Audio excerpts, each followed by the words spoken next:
Assalamu alaikum wa rahmatullahi wa barakatuhu. My dear students, at the beginning of the class, I am going to congratulate you from this class. And today I am going to teach you about present indefinite tense. So, let's begin the class just with me. Present indefinite tense. Indefinite tense টা কেমন?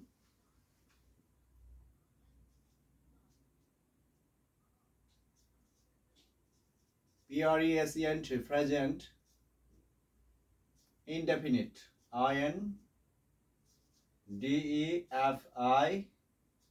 INDEFINITE, indefinite tense, TEN is tense. ওকে, এটা সংজ্ঞাটা হলো যে ক্রিয়ার কাজ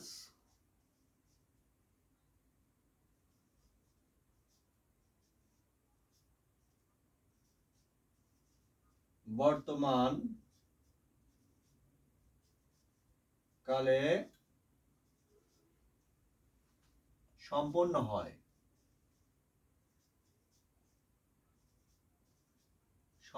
হয়,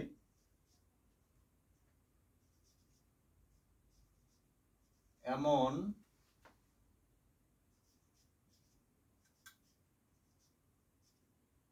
বুঝালে এই টেন্স হয়, এই টেন্স হয়।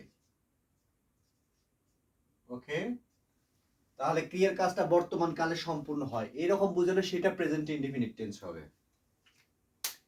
তাহলে বর্তমান কালে বুঝালে সেটা কি হবে? Present indefinite tense.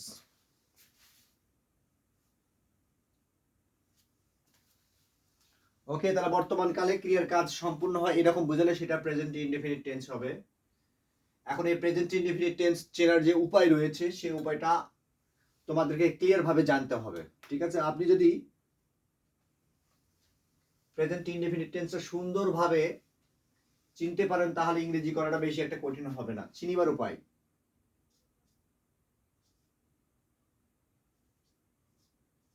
চেনার উপায়, ওকে, চেনার উপায়।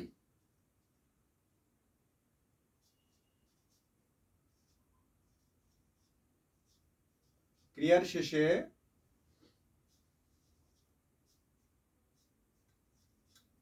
কি থাকবে? সরিয়া থাকবে, সরিয়া এরকমের সাউন্ড থাকবে, আবার ইকার থাকতে পারে অথবা হিজিকার থাকতে পারে অথবা দীর্ঘ ইকার থাকতে পারে অথবা দীর্ঘও থাকতে পারে অথবা রস্বই থাকতে পারে, ও থাকতে পারে অথবা অন্তস্থ অ থাকতে পারে। এই কয়েকটা অক্ষরের মধ্যে যে কোনো একটা অক্ষর থাকে বাংলা ক্রিয়ার শেষে। ওকে, এই কয়েকটা অক্ষরের মধ্যে যে কোনো একটা অক্ষর থাকবে তাহলে সেটাই প্রেজেন্ট ইনডিফিনিট টেন্স হয়। অথবা দুই অক্ষর বিশিষ্ট ক্রিয়া থাকবে, দুই অক্ষর,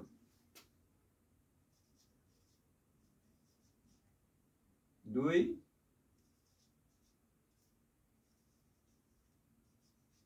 অক্ষর বিশিষ্ট,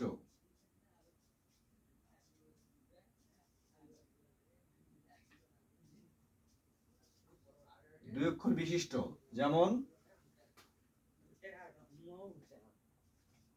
খাই, যাই,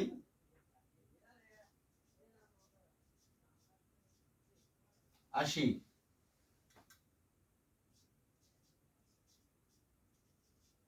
দেখি, এরা সবাই ভার্ব, এরা সবাই কি ভার্ব। এই ভার্বটাতে কয়টা করে অক্ষর রয়েছে? দুটি করে অক্ষর রয়েছে, এই জন্য এটা প্রেজেন্ট ইনডিফিনিট টেন্স। তাহলে প্রেজেন্ট ইনডিফিনিট টেন্সের ভার্বের শেষে অবশ্যই দুইটা অক্ষর থাকবে, দুইটা অক্ষর থাকলে সেটা কি হবে? প্রেজেন্ট ইনডিফিনিট টেন্স হবে। এখন আমি তোমাদের প্রেজেন্ট ইনডিফিনিট টেন্সের স্ট্রাকচারটা সুন্দর করে লিখে দিচ্ছি। এই স্ট্রাকচারটা যদি বুঝতে পারো তাহলে অবশ্যই প্রেজেন্ট ইনডিফিনিট টেন্স থেকে ট্রান্সলেশন করার তোমাদের পক্ষে সহজ হবে। ওকে, স্ট্রাকচার লিখবো প্রথমে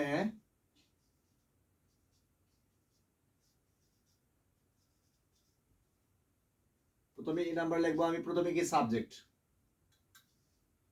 তারপরে ভার্ব 1, এটার সঙ্গে আবার কখনো এস যোগ হয়, কখনো ইএস যোগ হয়, আবার কখনো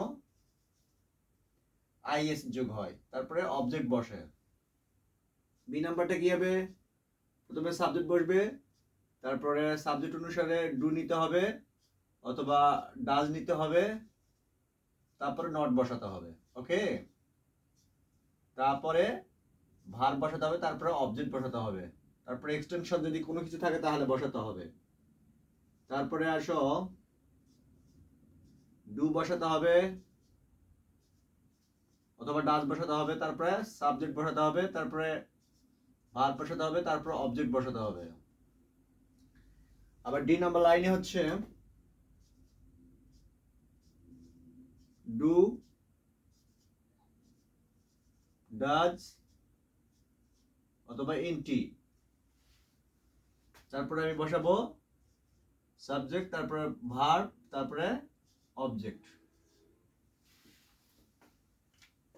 যখন বাক্যটা, যখন সেন্টেন্সটা অ্যাফার্মেটিভ হবে তখন আমি এই যে এ নাম্বার লাইনটা ব্যবহার করব, যখন নেগেটিভ হবে তখন দ্বিতীয় লাইন ব্যবহার করব, যখন প্রশ্নবোধক হবে বাক্যটি, ইন্টারোগেটিভ বাক্য যখন হবে তখন আমি ব্যবহার করব কি সি নাম্বার লাইনটা।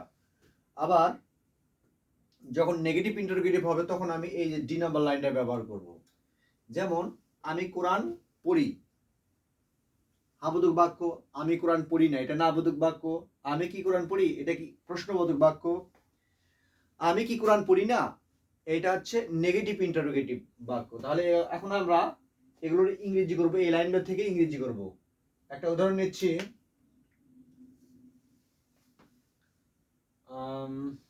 উদাহরণটা হচ্ছে এরকম,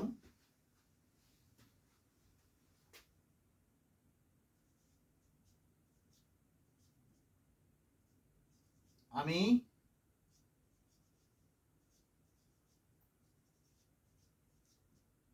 কোরআন পড়ি, প্রেজেন্ট ইনডেফিনিট টেন্স। ওকে, আমি কোরআন পড়ি। তাহলে এখন এটাকে আমি নেগেটিভ করব, আমি কোরআন পড়ি না, যা আছে তাই শুধু না লাগাই দেব, আমি কোরআন পড়ি না, পড়ি না। আমি কি কোরআন পড়ি?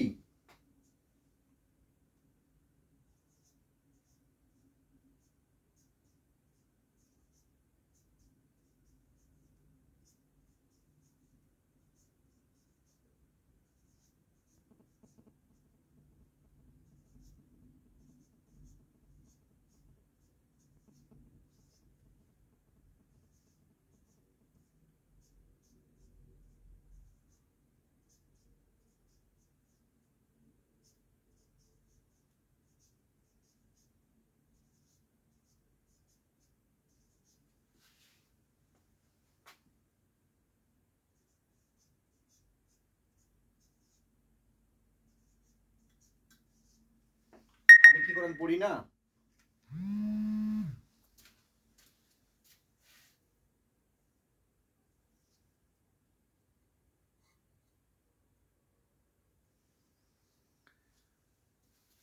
তাহলে এখন এই বাক্যটার 4 রকমের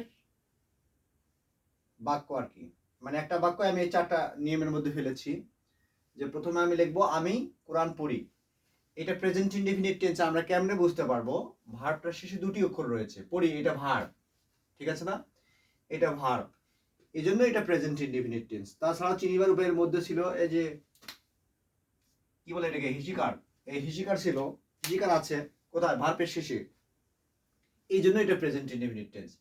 এখন এটার ইংরেজি আমরা কিভাবে করব? প্রথমে লিখবো সাবজেক্ট কে, আই, কি লিখবো প্রথমে? আই।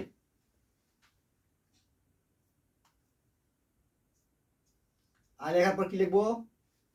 ভার্ব লিখবো। ভার্বটা কোথায়? পড়ি, পড়াটা কি? Read, R E A D, read. কি পড়ি? দা কোরআন।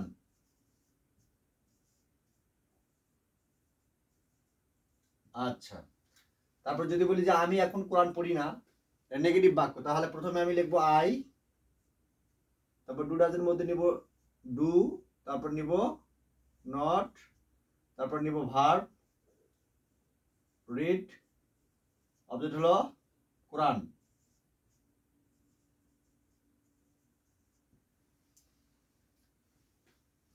এখন এটা যদি আমি ইন্টারোগেটিভ করি তাহলে কি হবে, do I, do I read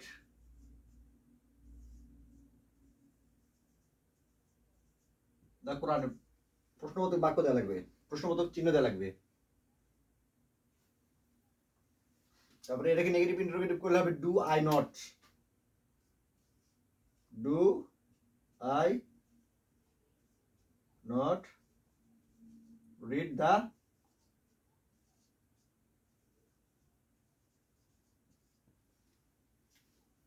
কোরআন।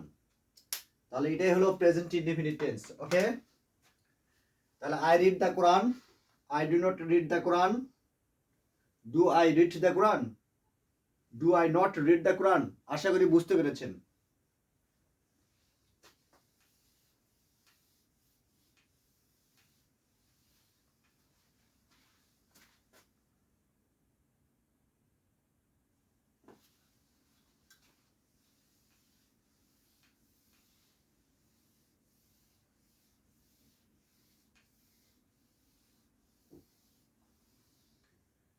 এখন দেখেন subject third person singular number হলে কি হয়,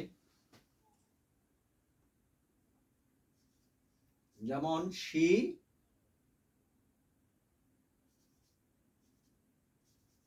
রিডস দ্য কোরআন, সে কোরআন পড়ে। এখানে আমি ভার্বের শেষে এজ যোগ করেছি থার্ড পারসন সিঙ্গুলার নাম্বার এই জন্য, ঠিক আছে। আবার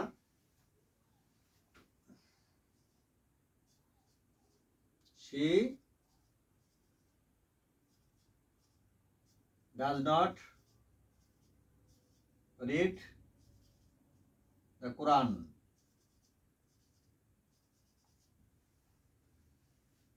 এটা নেগেটিভ। আবার যদি ইন্টারোগেটিভ করি তাহলে কি হবে, does she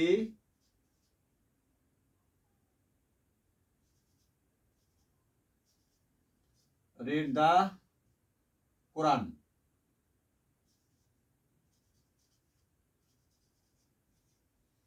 আবার নেগেটিভ ইন্টারোগেটিভ করলে হবে does she not read the Quran। আশা করি বুঝতে পেরেছেন। এখন এজ যোগ করার নিয়ম শেষ হলো, এখন আমি যোগ করব ইয়েস।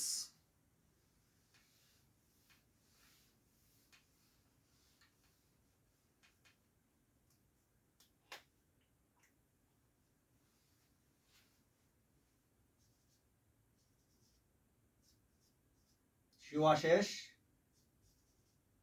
the clothes, সে কাপড়গুলো ধৌত করে।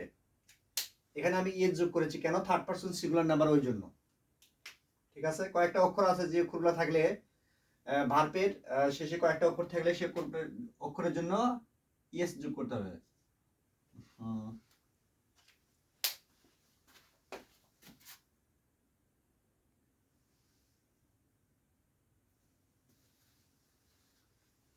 এখানে ইয়েস যোগ করার কারণটা হলো সাবজেক্টটা থার্ড পারসন সিঙ্গুলার নাম্বার হয়েছে, এই জন্য আমি ভার্বের শেষে ইয়েস যোগ করেছি। ওকে, কয়েকটা অক্ষর রয়েছে, এই অক্ষরগুলো যদি থাকে ভার্বের শেষে তাহলে আপনাকে অবশ্যই ভার্বের শেষে ইয়েস ছাড়া অন্য কোনো কিছু যোগ করা যাবে না। যেমন ও, তারপরে হচ্ছে এক্স, তারপরে হচ্ছে Z, double S, S H, তারপর সিএইচ। এই কয়েকটা অক্ষরের মধ্যে যে কোনো একটা অক্ষর যদি থাকে তাহলে আপনি সেখানে যোগ করবেন ইয়েস যোগ করবেন, ঠিক আছে। আর একটা উদাহরণ দেখুন,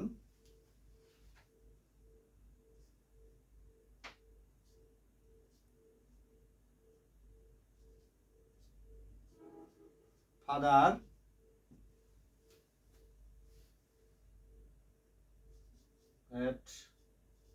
goes to office, বাবা অফিসে যায়। তাহলে এখানে আমি যে ওর কারণে ইয়েস যোগ করেছি, থার্ড পারসন সিঙ্গুলার নাম্বার হয়েছে, ভার্বের শেষে ও আছে, এই যে ও, এই জন্য আমি ইয়েস যোগ করেছি। ঠিক আছে, যদি ডাবল এস থাকতো অথবা এস এইচ থাকতো তাহলে আমি ইয়েস যোগ করতাম। তারপরে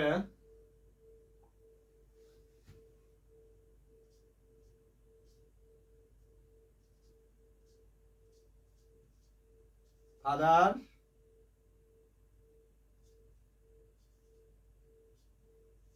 ট্রাইস টু ডু ইট, বাবা এটা করার চেষ্টা করেন আর কি। তাহলে ট্রাই বানানটা কিরকম ছিল, টি আর ওয়াই, ট্রাই। ওকে,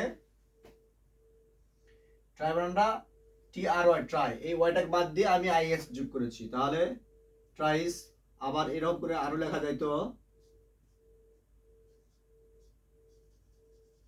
ফাদার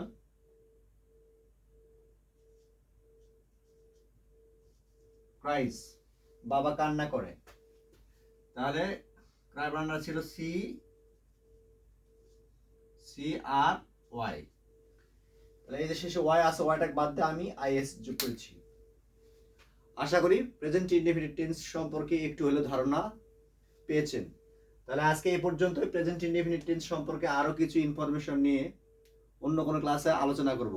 ঠিক আছে, ওকে, বাই।